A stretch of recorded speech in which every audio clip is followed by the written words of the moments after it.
Estamos a punto de acabar el año 2025 y empezar un nuevo año, año 2026, y ahora mismo te quiero traer un vídeo que considero importante, sobre todo para empezar con buen pie este año 2026. Este vídeo concretamente se trata de los errores de inversión a evitar en 2026, y esto nos vamos a basar en base a los errores cometidos principalmente en 2025. Es decir, año 2026 que se espera que sea un año continuista donde por supuesto la economía poco a poco vaya mejorando, se vayan bajando los tipos de interés, muchas empresas sigan presentando buenos beneficios e incluso algunas comiencen a recuperarse con más fuerza, y lógicamente todo esto pues puede hacer que si progresamos, si estiramos todo lo aprendido de 2025 y lo aplicamos en 2026, corrigiendo por supuesto esos errores cometidos de 2025, probablemente puede que tengamos un mejor año en 2026, y para eso tenemos que aprender de los errores que hemos cometido en el pasado.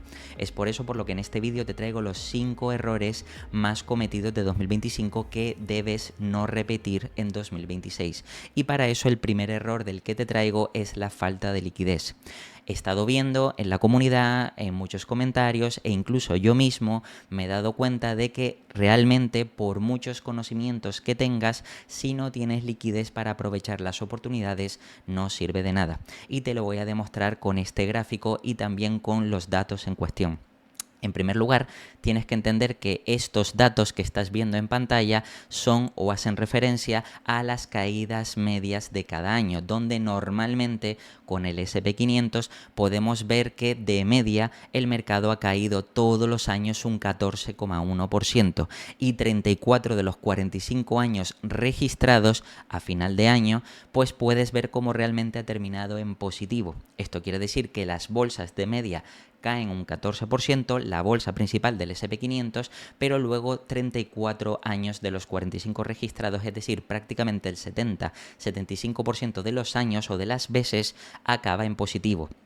¿Esto qué quiere decir? Pues esto se traduce en que son oportunidades de inversión. Si todas las compañías o el SP500 o el índice cae de media ese 14%, significa que muchas de estas compañías o la mayoría de compañías estarán con cierto descuento. Que ojo, no porque todas caigan van a ser una oportunidad, pero lógicamente dentro de esas caídas generalizadas podemos encontrar más oportunidades. Es por eso por lo que te decía que en 2025 el mercado llegó a caer un 19% y terminó subiendo a final de año, como puedes ver aquí en Year to Day, un 16%, que esto realmente hace registro a noviembre de 2025, pero que para el caso nos va a servir para este ejemplo. Por supuesto, haciendo nuevos máximos históricos. Es decir, que si nosotros partimos del punto inicial y no hubiéramos hecho nada, no hubiéramos aportado nada, lógicamente si invertimos a principios de año y nos esperamos hasta el final, podríamos haber obtenido un buen resultado, ese 16%. Sin embargo, aprovechando las caídas, aprovechando las oportunidades,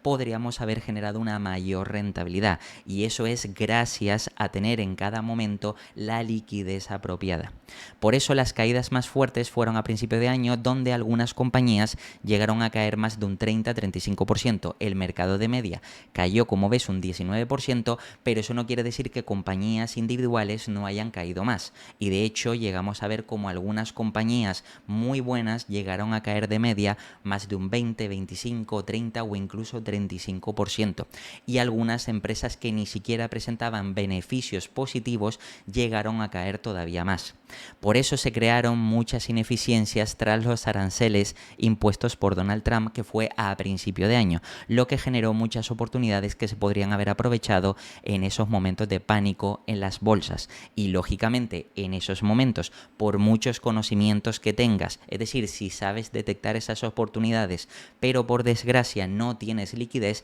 pues al final de nada te va a servir que sepas detectar esas oportunidades. Por eso, principalmente, debes centrarte en generar liquidez. Si tú ya eres un inversor que, por ejemplo, tienes un trabajo estable, tienes un ahorro que puedes generar de manera constante y parte de ese ahorro siempre puedes destinarlo a inversión, pues En este caso, para ti no sería ningún problema, pero la mayoría de inversores tienen falta de gestión de liquidez. Tienen falta de liquidez precisamente porque muchos empiezan con pequeños ahorros y les cuesta ir aportando ahorro constante, ya sea porque el trabajo pues no lo tienen de forma segura, ya sea porque los ingresos no son tan elevados y por eso tienen problemas o hay muchos problemas por esta falta de liquidez. Y por tanto, si hay falta de liquidez, pues aquí al final las oportunidades, por muchas que aparezcan, que no son infinitas, si tienes menos liquidez, pues esas oportunidades van a ser cada vez menores para ti y por tanto, si tienes menos oportunidades,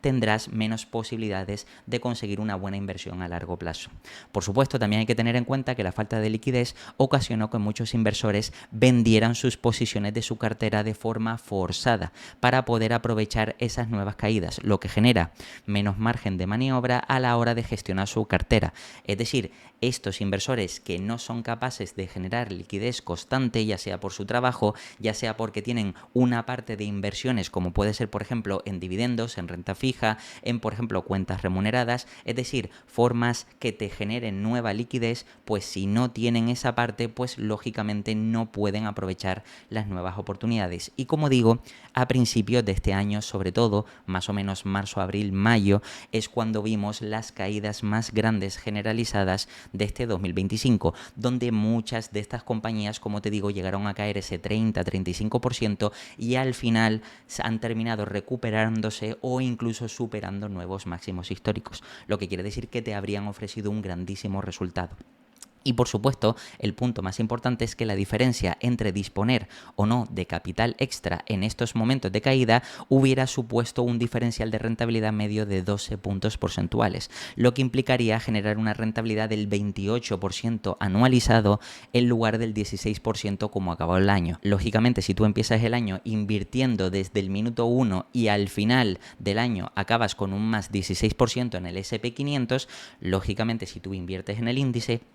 habrías conseguido este 16%. Sin embargo, si es verdad que en el momento en el que cae más de ese 14% de media empiezas a invertir, pues de media haber hecho o haber aprovechado esa oportunidad, porque como ves, de media histórica, el mercado todos los años suele caer siempre un 14% de media, pues si aprovechas esas caídas y empiezas a invertir por debajo de ese 14%, significa que hubieras conseguido en lugar de ese 16 un 28% de rentabilidad anualizada, lo que como ves son 12 puntos extra de rentabilidad que si esto lo vas anualizando año tras año, es decir, consigues un upside adicional, esto implicará que tu resultado a medio y largo plazo será mucho mejor. Y todo esto, como ves, es gracias o por culpa de la falta de liquidez. Por eso es importante incorporar en la gestión de tu propia cartera la posibilidad de generar liquidez adicional si no eres capaz de generar un ahorro constante, porque si no tienes esa liquidez, como nadie tiene una bola de cristal para saber el momento exacto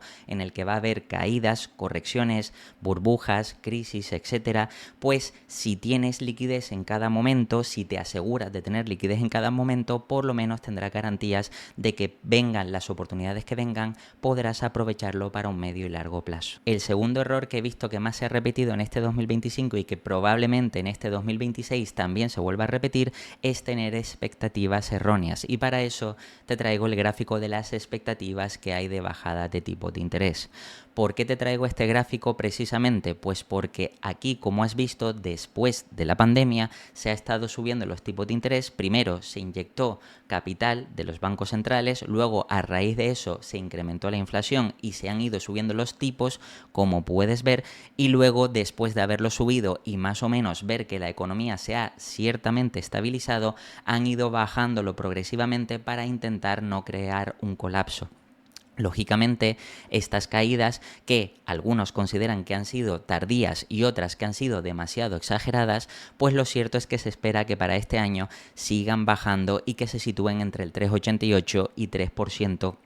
de tipo de interés en la Reserva Federal, es decir, en Estados Unidos. Lógicamente, esto, como sabes, puede afectar directa e indirectamente a las inversiones que tengas en cartera, y más concretamente si hablamos de inversiones en bolsa, si hablamos también de real estate o sector inmobiliario, o si hablamos en general de cualquier tipo de activo financiero. Por supuesto, en 2026 se espera que la Reserva Federal siga bajando los tipos de interés a lo largo de todo el año. Esto beneficiará a la economía real y a muchas compañías cotizadas. ¿Por qué? Porque claramente muchas compañías, como sabes, muchas empresas endeudadas o intensivas en capital tendrán menos presión sobre sus márgenes, lo que hará que puedan reinvertir con más fuerza para volver a la senda del crecimiento. Las empresas poco o nada endeudadas seguirán teniendo ventaja independientemente de lo que decida hacer la Fed en 2026. Y esto es importante porque si nosotros, por ejemplo, nos posicionamos en buenos negocios que están poco o nada endeudados,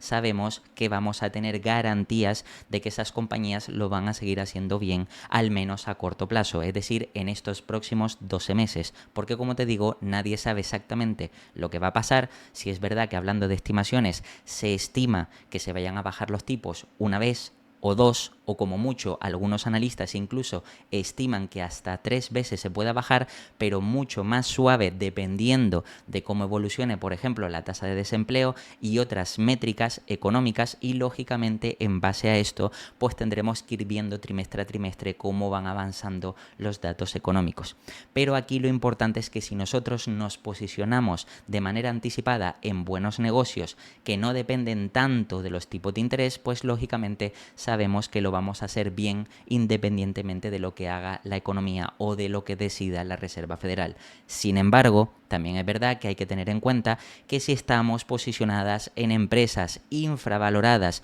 que han sido muy castigadas o severamente castigadas en este 2025 precisamente por tener una mayor deuda, por a lo mejor los clientes no estar invirtiendo tanto, por supuesto los tipos de interés que les está afectando a los costes, que esto a su vez les presiona los márgenes y por tanto generan menos beneficios. Pues todo esto, si creemos que la Fed al final va a seguir bajando los tipos de interés, pues claramente va a beneficiar a estas empresas, porque ahora mismo los múltiplos, en base a lo que están generando esas compañías que están castigadas porque tienen márgenes deprimidos, en el momento en el que esa presión desaparezca, lógicamente generarán más beneficios y por tanto el mercado podrá asignarle unos nuevos múltiplos equivalentes a las nuevas expectativas que generen esas compañías. Por supuesto, en muchos sectores verán reducidos sus múltiplos de valoración al incrementar sus expectativas de beneficios en los próximos trimestres, lo que quiere decir que aquellas empresas que aparentemente están cotizando, como te digo, a un múltiplo caro o exigente, porque con esa presión de márgenes y los beneficios son más bajos, el múltiplo parece más caro, en realidad estarán cotizando a múltiplos mucho más baratos o atractivos. Y esto hay que saber hacer una lectura en cuanto a las expectativas de la compañía, del sector, de cómo les afecta los tipos de interés, porque hay muchas compañías que en el corto plazo podrían aparentemente generar bajos beneficios, pero en cuanto hayan bajadas fuertes de tipo de interés, es decir, 0,25, 0,50, 0,75 o un punto porcentual, precisamente estas compañías podrían estar generando un 10, 15 o 20% más de beneficios de lo que esperaba el mercado. Y esto lógicamente se puede traducir en un re-rate de múltiplo, porque con el reajuste la compañía pasaría a estar cotizando con un gran descuento. Esto por supuesto puede ocasionar oportunidades que a simple vista no se ven, pero en realidad siempre han estado cotizando a un múltiplo con descuento. Y aquí te pongo como ejemplo el sector IT. Aquí por ejemplo tienes que entender que si hay clientes del sector IT que por ejemplo están endeudados y que deciden posponer la inversión, es precisamente porque con los altos tipos de interés, si por ejemplo esos clientes están endeudados, los costes les suben, tienen presión de márgenes y por tanto deciden no invertir. Pero si se van a bajar los tipos de interés, esa presión se alivia, por tanto podrán decidir invertir nuevamente, y con esas fuertes inversiones el mercado del sector IT podrá absorber toda esa demanda, toda esa nueva inversión que se va a hacer sobre todo en la parte de implementación de inteligencia artificial. Por supuesto, aquí puedes ver que en base a esto hay empresas que se ven beneficiadas de forma directa e indirecta por la bajada de tipo de interés, y por eso te digo que hay que tener claras cuáles son las expectativas correctas de cada sector, de cada industria, de cada empresa, porque en base a eso, es decir, planteando varios escenarios y intentando no adivinar, porque nadie tiene una bola de cristal, pero sí es verdad que intentando con esos escenarios ver cuáles son las probabilidades que pueda pasar cada escenario, pues lógicamente si nosotros de manera anticipada ya sabemos qué es lo que podemos hacer o qué podemos esperar en cada escenario,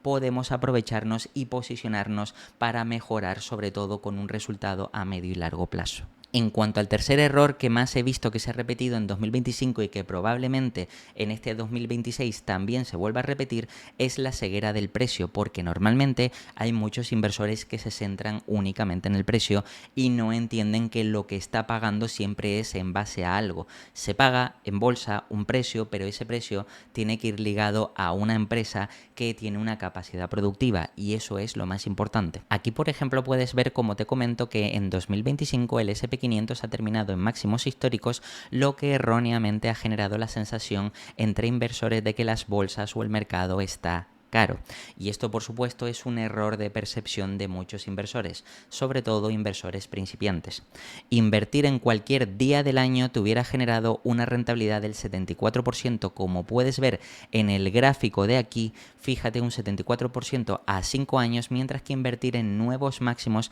te habría generado una rentabilidad superior al 80,9% en el mismo horizonte temporal. ¿Esto qué es lo que quiere decir? Pues que si nos centramos en lo que ves en el gráfico, realmente no hay que hacer market timing, no hay que intentar adivinar cuál es el momento perfecto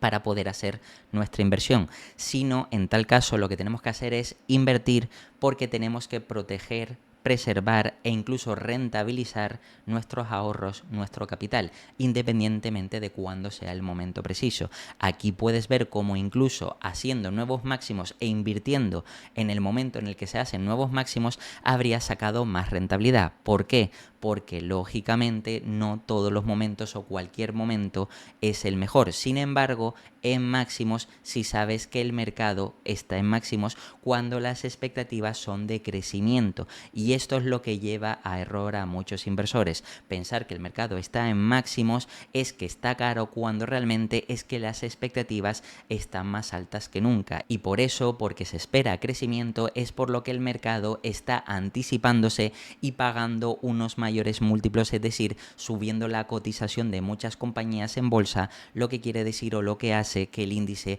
termine rozando o superando la barrera de los máximos históricos. Aquí tienes que entender que esto significa que a corto plazo, a 3 meses, como puedes ver incluso en el gráfico, si invirtieras en cualquier momento, es verdad que te sale más rentable que invertir en máximos, porque a corto plazo es verdad que si cae es más fácil que empieces a 3 meses perdiendo dinero, pero luego hubiera sido mejor invertir en máximos, como ves, y no hacer market timing, porque a un medio y largo plazo, fíjate que a partir de 6 meses, incluso de un año, ya invertir siempre en máximos habría salido más rentable que invertir en cualquier día del año. Por tanto, aquí lo que te demuestra es que realmente no es tan importante intentar invertir en el mejor momento exacto, sino invertir, que es lo único y lo verdaderamente importante para rentabilizar tu inversión. Recuerda que superar máximos, como te decía, es solo una barrera mental, pero que en realidad lo que nos debe importar es la capacidad productiva de las empresas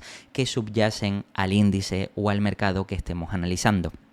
Aquí, por ejemplo, estamos analizando el S&P 500 y te quiero poner como ejemplo lo siguiente. Imagínate que el S&P 500, por ejemplo, está ahora mismo en máximos, y las empresas cotizadas del índice, las 500 empresas, ojo, no mejores, sino de mayor capitalización, se espera que generen unos beneficios X. Bien, esos beneficios se espera que lo generen en los próximos 12 meses, pero imagínate que esos beneficios al final van a ser más. Si el precio se mantiene,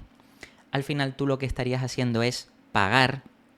una relación de precio en base a los beneficios que vayan a generar esas compañías. Y si los beneficios son más altos, quiere decir que aunque el precio esté en el mismo rango, tú estás pagando más barato. Y eso es lo que te debe importar. Es más, incluso Si el precio subiera un poco, pero los beneficios suben mucho más, tú comprando algo en máximos estarías comprando más barato que antes de estar en máximos cuando las empresas no estaban generando tantos beneficios. Por tanto, aquí lo que importa no es el precio que pagas, porque además hay que entender que cuanto más caro se paga algo, se presupone que mejor tiende a ser. Y esto es una lógica o una premisa que por lo menos toda persona debería tener con dos dedos de frente. Es decir, nosotros estamos dispuestos a pagar algo o por algo más caro cuando ese algo es más bueno, es más productivo, genera más beneficios, y estaremos dispuestos también, por otro lado, a pagar menos, es decir, un precio más bajo por algo que sea menos productivo, que sea menos bueno, que sea menos rentable. Esta es la premisa por la que tenemos que partir, y por eso cuando muchos inversores invierten o deciden no invertir en bolsa cuando está en máximos, aquí está la ceguera del precio, precisamente porque piensan que están pagando por algo caro cuando realmente lo que te está diciendo es que en este momento las expectativas del mercado es que siga habiendo crecimiento, porque si el mercado para los próximos 12 o 24 meses esperara que la economía fuera un desastre y que las compañías vayan a generar beneficios catastróficos, pues lógicamente el mercado no estaría en máximos, las bolsas no estarían en máximos, sino estarían sufriendo correcciones del 30, 40, 50, etcétera por ciento. Por tanto, ahí tienes que entender cuál es la lógica que subyace al precio de cotización. Recuerda que nosotros pagamos por los beneficios que generan las compañías, no pagamos simplemente por un precio. Y en cuanto al último punto, que es importante, la realidad es que cuando el mercado está en máximos, la media de las compañías incluidas en el S&P 500 están sufriendo un re-rate por incremento de expectativas, como te decía, en ingresos y beneficios futuros cercanos a 12 meses. Esto nos puede anticipar trimestres y años de fuerte crecimiento. Y esto siempre ha sido así. Normalmente cuando el mercado llega a máximos y rompe esa barrera, sigue creciendo porque normalmente el mercado está dispuesto a pagar más porque las expectativas son mayores que las que previamente esperaba el mercado. Y lógicamente si el mercado de forma anticipada espera que los resultados sean mejores que los anteriores, estará dispuesto a pagar más y por tanto tendrá que romper la barrera de máximos, lo que quiere decir que para los próximos trimestres y años podríamos obtener buenos resultados. En cuanto al cuarto error más cometido en 2025 y que también seguramente muchos inversores cometerán como error en 2026, es pensar que la IA es una burbuja. Y aquí te quiero explicar realmente, tanto con el gráfico como con argumentos, por qué no es una burbuja. En 2025 las empresas relacionadas con inteligencia artificial han seguido incrementando la inversión en esta vertical para mejorar sus procesos productivos y ser también más eficientes para ofrecer mejores productos y servicios para sus clientes. Aquí puedes ver en el gráfico, por una parte, la inversión en CAPEX en inteligencia artificial, cómo lógicamente se ha ido disparando de forma agresiva y vemos el porcentaje que ha ido representando con respecto al cash flow operativo o el flujo de caja operativo, como puedes ver. Aquí en este caso, esto quiere decir que de lo que genera realmente la compañía de forma efectiva, un mayor porcentaje si lo destina a reinversión, significa que está viendo que esa inversión tarde o temprano están viendo, por lo menos la empresa, de que va a terminar dando sus frutos en un corto, medio o largo plazo. No sabemos exactamente cuándo va a dar todos los frutos ni a qué tasa de rentabilidad se podrá rentabilizar o amortizar esa inversión, pero sí es verdad que cada vez estamos viendo cómo muchas empresas, aquí principalmente ponen Alphabet, Amazon, Meta, Microsoft y Oracle como ejemplo, están haciendo fuertes inversiones y cada cada vez representan más porcentaje del cash flow operativo que generan, llegando incluso para 2027 las expectativas que se sitúen por encima del 65%. Esto quiere decir que aquí al final lo que tenemos que entender es que si estas compañías cada vez destinan más porcentaje del capital a inversión, esto quiere decir que al final esa inversión se puede transformar en futuros beneficios. Pero es que también tenemos que ver este otro gráfico de aquí, que es importante porque nos dice que las empresas tecnológicas han aumentado la capacidad productiva en Estados Unidos. Fíjate que en los segmentos de semiconductores, de equipamientos de comunicación y equipamientos de ordenadores, fíjate cómo han experimentado un crecimiento desde finales de 2022, principios de 2023. Todas estas ramas han crecido. Fíjate que los que más han experimentado un fuerte crecimiento han sido los semiconductores y equipamientos de comunicación, mientras que luego equipamientos de ordenadores pues ha crecido levemente, y todas las empresas que están fuera de las tecnológicas se han mantenido estables, es decir, que su capacidad productiva realmente no ha aumentado. Esto quiere decir que realmente se está viendo como si la capacidad productiva, ojo, lo que es capaz de generar una compañía, aumenta. Esto quiere decir que sí se traduce en mayores beneficios gracias a la inversión en inteligencia artificial. Ahora bien, lo que se está diciendo es que quizás se está invirtiendo demasiado en relación a lo que está generando estas compañías, pero recuerda que toda esta inversión no es para monetizar a corto plazo, sino es una fuerte inversión para monetizar a muy largo plazo. Es decir, todas aquellas compañías que se posicionen bien en inteligencia artificial ahora podrían tener garantías de durante 5, 10, 15 o 20 años empezar a generar muchísimos ingresos y muchísimos beneficios gracias a toda esta inversión en infraestructura de inteligencia artificial. Fíjate que por una parte se espera que la inversión en inteligencia artificial vaya incrementando gradualmente en los próximos años hasta que suponga más del 80% del cash flow operativo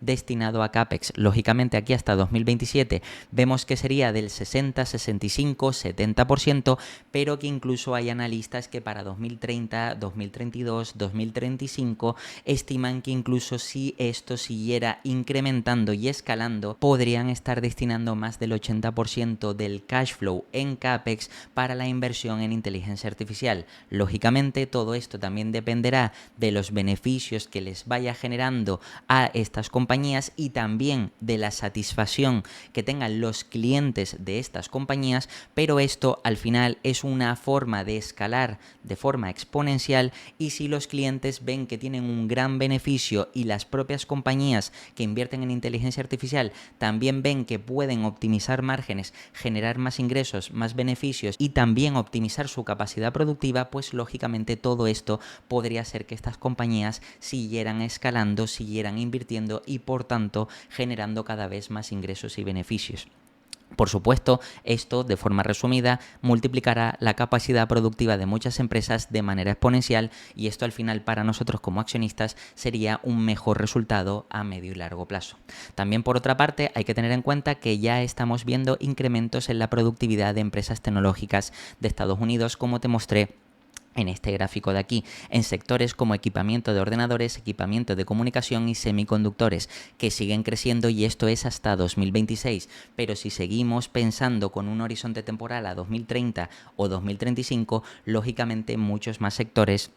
van a seguir mejorando gracias a la implementación de inteligencia artificial. De hecho, se espera que para la primera mitad de 2026 muchos sectores sigan incrementando su capacidad productiva a una media del 10% anual gracias a la implementación de inteligencia artificial en sus procesos productivos. Y para eso hay que ver la siguiente hoja, donde aquí claramente podemos ver lo siguiente. Fíjate que, por ejemplo, aquí en 2020 es donde se inició la parte de inteligencia artificial generativa, y a partir de aquí la capacidad productiva o el crecimiento productivo, pues fíjate que en este caso ha aumentado hasta prácticamente más del 1,5, 1,75%. ¿Esto qué quiere decir? Que aquí realmente si aumenta la productividad laboral y está en crecimiento en Estados Unidos, quiere decir que estas herramientas ayudan a las empresas a seguir creciendo. Es decir, que las empresas son productivas, pero si con herramientas de inteligencia artificial implementa la inteligencia artificial y pueden crecer todavía más, pueden ser más óptimos, pueden crecer más, pueden optimizar márgenes, pueden reducir costes, pues todo esto no solo beneficia a las compañías que directamente implementan inteligencia artificial, sino también para los clientes a los que les dan estos servicios. Y aquí, por ejemplo, podemos ver los negocios que utilizan inteligencia artificial para producir bienes y servicios, y podemos ver cómo los distintos segmentos o industrias, información, profesional y técnica, servicios de educación, financieros, aseguradoras, real estate, salud, etcétera, todos hemos visto cómo han ido incrementando a partir de 2023 gracias a la inteligencia artificial, gracias a esa implementación han conseguido aumentar su productividad, pero es que además en octubre de 2025 han conseguido incrementarla todavía más y de media vemos aquí este 10%. Y de hecho para los próximos 6 meses, es decir, ya estaríamos hablando de 2026, se espera, como puedes ver, que prácticamente en todos los sectores siga incrementando esa productividad en los distintos segmentos, lo que quiere decir que si todo es más rentable, todas estas empresas, todas estas industrias estarán invirtiendo más fuertemente en inteligencia artificial para seguir mejorando, para seguir optimizando márgenes y lógicamente para seguir atrayendo nuevos ingresos y generar más beneficios. Lo que al final, como puedes comprender, esto claramente justifica que la inversión en inteligencia artificial siga siendo fuerte, sobre todo en las Big Tech, porque lógicamente esas empresas, al tener un mayor cash flow y también más cantidad de caja, tienen cientos de billions para posicionarse rápidamente y atraer a todos esos clientes que quieran seguir invirtiendo para mejorar y posicionarse con la inteligencia artificial. Lógicamente, si vamos al quinto y último error, que también es importante, que he visto que se ha cometido mucho en este 2025 y que probablemente este 2026 también se repita, es no diversificar correctamente.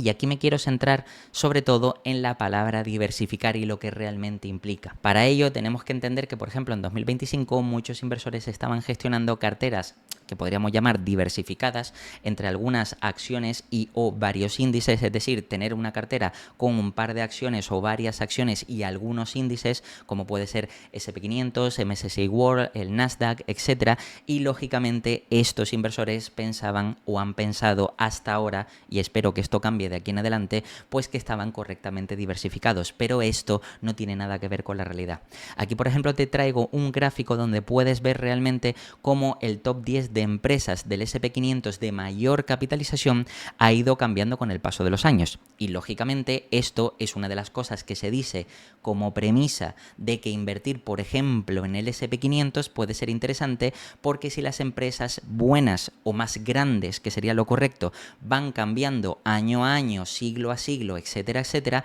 pues lógicamente tú tienes que hacer un menor trabajo, porque si van cambiando se van incorporando a cartera. Pero esto tiene otra lectura, porque como todo, siempre hay que intentar verlo desde el punto de vista correcto. Aquí, por ejemplo, en 2025 podemos ver que empresas como Apple, Nvidia, Microsoft, Amazon, Alphabet, Meta, Tesla, Broadcom, Berkshire Hathaway o JP Morgan son las empresas que mayor capitalización tienen en 2025. De hecho, no sé si lo ves por la cámara, pero prácticamente estas empresas aproximadamente ahora tienen un peso de 19.000 billions, lo que quiere decir que realmente es una mayor capitalización entre todas estas empresas, lo que sería el top 10 de empresas del S&P 500. Entonces, en cuanto hablamos de diversificar, primero tienes que entender que si invertimos en el S&P 500, en el MSCI World, en el Nasdaq, aquí, por ejemplo, como te pongo, tener un par de índices como el S&P 500, Nasdaq 100, más acciones individuales, como por ejemplo, podría ser Amazon, Tesla, Nvidia, Microsoft, Alphabet, entre otras,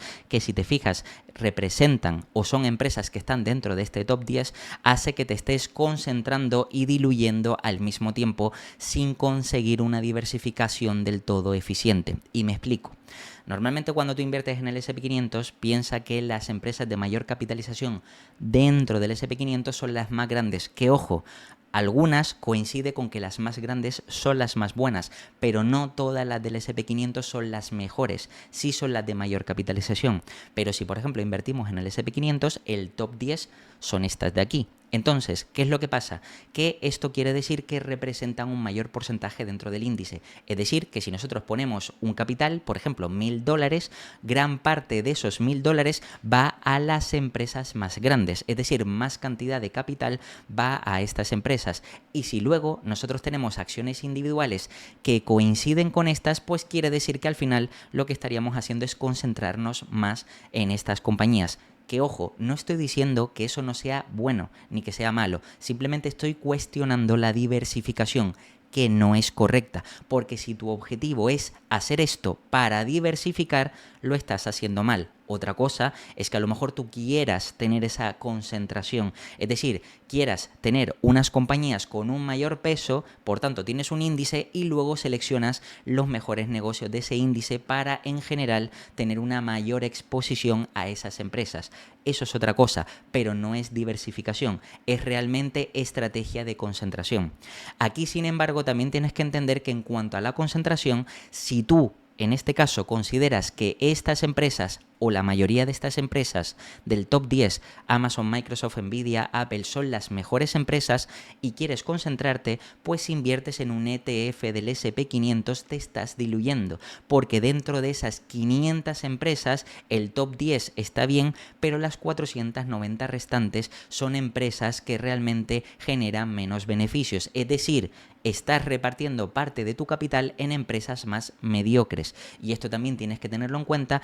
porque, como ves, si haces esta comparativa, si haces esta gestión de cartera, por una parte te concentras y por otra parte te estás diluyendo, lo que quiere decir que al final esto no es del todo óptimo. Sin embargo, también tienes que tener en cuenta que una diversificación correcta no se debe medir por la cantidad de activos que tienes en cartera, porque veo siempre muchos comentarios de muchas personas que dicen: tengo que tener 1 o 2 ETFs, ya tengo, pues sumando Nasdaq 100, pues 100 empresas, y SP500, 500 empresas, pues ya tengo 600 empresas, de las cuales, de esas 600 empresas, muchas se repiten, pero incluso contando con las que no se repiten, ya tengo muchísimas empresas, por tanto estoy súper diversificado y aquí pues más o menos ya puedo hacer una correcta gestión de cartera. Sin embargo, esto no es lo correcto, porque no se debe de medir en cantidad de activos. Tener 500, 600, 700 empresas no sirve de nada. Lo que hay que hacer es tener activos descorrelacionados entre sí, y eso es lo único que te garantiza una correcta diversificación. Si es que tu objetivo es diversificar, si tu objetivo, lógicamente, no es diversificar, sino concentrarte, sino exponerte a un sector concreto, o tienes otra estrategia de inversión diferente, pues lógicamente esto no es para ti. Pero si estás pensando en diversificar, no debes de medir la cantidad de activos, sino tienes que tener esos activos que sean descorrelacionados. Para eso, una opción muy buena que te propongo, que por supuesto no es la única ni mucho menos, pero sí es una que puede ser interesante, es que tengas un porcentaje en oro, plata y Bitcoin, por un lado. Por otro lado, sector inmobiliario o real estate, es decir, sector inmobiliario físico, como puede ser un piso que lo pongas en alquiler, o como te explicaba en vídeos anteriores, CRVs, comprar, reformar, vender, comprar, reformar, alquilar, lo que sea, o incluso a través de la bolsa, como puede ser en España Socinis, o real estate, por ejemplo, empresas cotizadas en bolsa del sector inmobiliario. También, por otro lado, acciones individuales, por supuesto, de sectores diferenciados, es decir, descorrelacionados. Por ejemplo, no tiene sentido que inviertas en empresas tecnológicas y al mismo tiempo inviertas en empresas de inteligencia artificial y digas que estás diversificado cuando la empresa de inteligencia artificial es una empresa tecnológica per se, y también muchas de las empresas tecnológicas también trabajan con inteligencia artificial. Por tanto, no estás diversificando, que ojo, aquí si tu objetivo es concentrarte, eso es otra cosa, pero si tu objetivo es diversificar, no lo estás haciendo correctamente. Y también activos estables, por otro lado, o generadoras de liquidez, porque esto sería una buena base para cartera. Y en este caso, hablando antes de lo de la parte de la liquidez y la importancia que tiene, activos estables me refiero a empresas que más o menos sean sostenibles, que tengan crecimiento sostenible, para que también te sirvan como liquidez, es decir, que vayan subiendo paulatinamente que tengan poca volatilidad o, por ejemplo, que generen liquidez. Empresas, por ejemplo, de dividendos o incluso cuentas remuneradas o bonos que también te paguen una yield garantizada, por ejemplo, un 3-4%. Todo esto, por supuesto, te genera liquidez y con esa liquidez, como te expliqué antes, puedes tener más dinero, más capital para poder aprovechar las oportunidades de inversión. Y por último, tienes que tener en cuenta que diversificar en exceso o de forma errónea podrá diluir tus resultados anualizados y mermará tu rentabilidad a medio y largo plazo. Y esto lo sigo diciendo porque realmente lo más importante no es diversificar. Lo más importante es saber lo que estás haciendo. Y si no sabes lo que estás haciendo, pues sí, puedes indexarte, por ejemplo, al SP500 y vas a obtener un buen resultado, pero solamente al SP500 y ya. ¿Por qué vas a tener más de un índice si realmente con el SP500 tienes la mayoría de empresas que hoy en día a nivel global están tirando de la economía mundial? Es decir, tienes empresas como Nvidia, tienes empresas como Apple, como Microsoft, como Amazon, como Alphabet, como Meta, como Tesla. Por tanto, si no tienes conocimiento para analizar buenas oportunidades, empresas pequeñas, empresas medianas, etcétera, lo mejor, lo más seguro es apuesta por las que siempre han funcionado, están funcionando y van a funcionar en el medio y largo plazo. Lógicamente, eso te va a llevar a que no tomes decisiones erróneas. Si te indexas, vas a obtener un buen resultado, pero luego, si quieres diversificarte más, no añadas más índices o no añadas esas mismas empresas individuales, sino, como te digo, otros activos descorrelacionados: oro, plata, Bitcoin, sector inmobiliario. Tienes incluso la posibilidad de invertir en empresas de dividendos o también en bonos de Estados Unidos que te paguen un 3, 4, 5%, y lógicamente con esta distribución ya tienes una más que correcta diversificación para obtener un más que buen resultado a medio y largo plazo. Y nada, este ha sido el vídeo sobre los errores más típicos cometidos en 2025 que espero que no cometas en 2026. Espero que te haya ayudado este vídeo y, como siempre, te voy a dejar aquí 2 vídeos para que sigas aprendiendo. Te puedes suscribir y dejarme un comentario y nada, nos vemos en el próximo.